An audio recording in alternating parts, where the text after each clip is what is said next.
The mother of a young woman who died by suicide has won a rare legal battle so that we can share her daughter's tragic story with you. This is a story that involves allegations of a brutal rape, a suicide, and also raises questions about whether or not a criminal case can proceed even if the main witness is no longer alive to testify.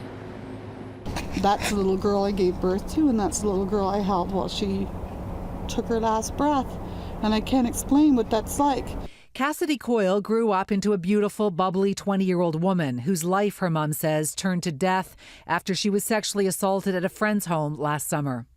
It was hell. She just would seem fine at one point, and then at other times, all of a sudden, you'd see that sadness wash over her. A 38-year-old man was immediately charged with sexual assault, but Judi's mental health deteriorated. Her Twitter page alludes to the pain. Her mom says she tried twice to end her life, once so severely she ended up on life support. She had the tube down her throat, and she beckoned for the clipboard and the pen, and then she showed me what it said. I expected it to say, "I'm sorry, Mom," but it said, "I want to die."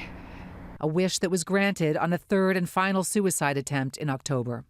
I just cradled her in my arms and talked to her and sobbed my heart out because I knew she was dying, and she stopped breathing and her heart stopped, just like that.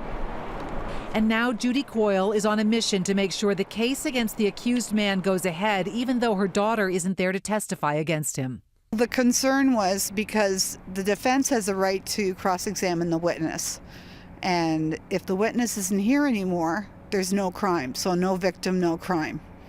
So they could just automatically dismiss it because of that. At the Barrie Courthouse today, the judge granted Judi's request to lift a publication ban, so for the first time we can share her daughter's story.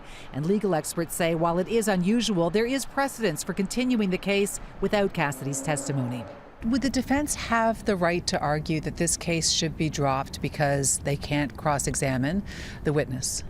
Certainly that has been tried, and the Supreme Court of Canada has said that where it's necessary for justice, we will proceed even in the absence of a key witness. And the courts have said that that can even be the complainant in a sexual assault case. 38-year-old Sean Roy of Montreal faces one charge of sex assault. The next trial date is set for in February.